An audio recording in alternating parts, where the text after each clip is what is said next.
نن سبا چې هرې معتبرې خبري سرچینې ته سر ورښکاره کړئ، حتماً به د هوا د ککړتیا په هکله د بېلابېلو مطالبو سره مخامخ شئ. مګر آیا کله مو د خپل ځان څخه دا پوښتنه کړې ده چې د هوا ککړتیا ستاسو روغتیا ته کوم زیانونه رسولی شي؟ په دې ویډیو کې د هوا د ککړتیا 8 روغتیایي زیانونه درپېژنو چې زموږ او ستاسې روغتیا ته په جدي ډول ګواښ متوجه کولی شي. السلام علیکم، د میډویوز یوټیوب چینل څخه یوې بلې نوې جالبې او معلوماتي ویډیو ته ښه راغلاست. تر هر څه د مخه مهرباني وکړئ زموږ چینل در سره سبسکرایب کړئ تر څو زموږ ټولې نوې ویډیوګانې تر نورو د مخه پر وخت ترلاسه کړئ.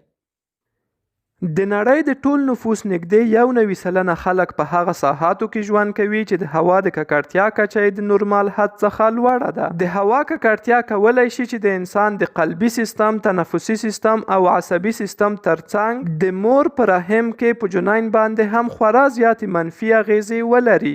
هیر مو نشي چې زموږ د هڅونې لپاره میډویوز طبي چینل حتما در سره سبسکرایب کړئ. اوس راځو د ککړې هوا د روغتیایي زیانونو پر لور.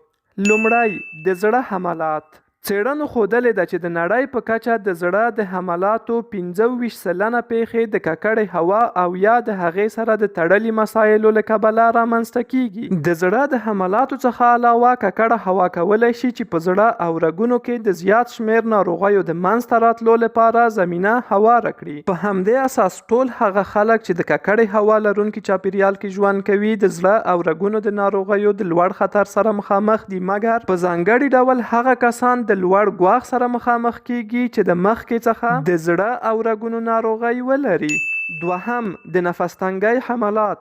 د ککړې هوا دوامداره تنفس کولی شي چې د زیات شمیر تنفسي ناروغیو د منځته راتلو سبب وګرځي. په دې ډله کې تر ټولو خطرناکه هغه یې نفس تنګي بلل کیږي. هغه کسان چې په دوامدار ډول د ډېرې مودې لپاره ځمکنی اوزون یا هماغه لوګی چې د موټرونو او مختلفو انجنونو د فعالیت له کبله هوا ته خپریږي تنفس کوي، د هغه خلکو په پرتله چې صفا هوا تنفس کوي څو چنده د نفس تنګۍ د حملاتو د لوړ خطر سره مخامخ دي. دغه ستونزه د لویانو ترڅنګ په ماشومانو کې هم د نفس تنګۍ د حملاتو د منځته راتلو سبب کیدلی شي. د نفس تنګۍ څخه علاوه د ککړې هوا دوامداره تنفس کولی شي د ټوخي، پرنجي، مختلفو غیر نورمالو تنفسي نښو، سالنډۍ او د اضافي تنفسي اوازونو د منځته راتلو سبب وګرځي. دریم، د سږو اوږدمهاله او مزمنې انسدادي ناروغۍ یا COPD. د سږو مزمنې انسدادي ناروغۍ د نړۍ په کچه د مړینې دریم لوی علت تشکیلوي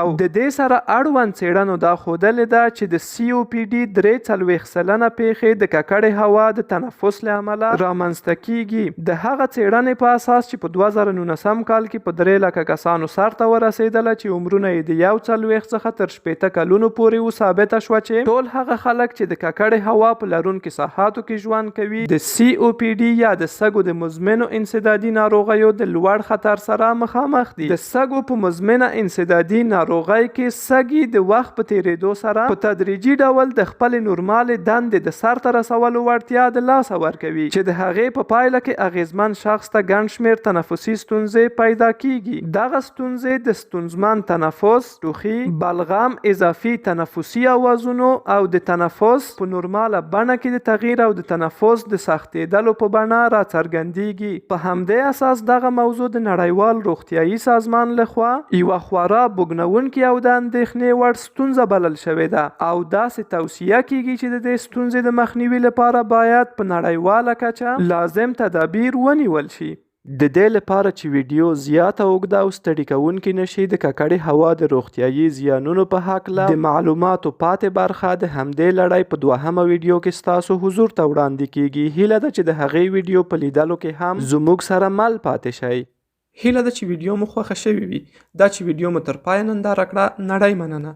زموږ د هڅونې او حمایت لپاره ویډیو لایک کړئ، له خپلو دوستانو سره یې شریکه کړئ او خپل نظریات او پوښتنې راته د کمنټ په برخه کې ولیکئ.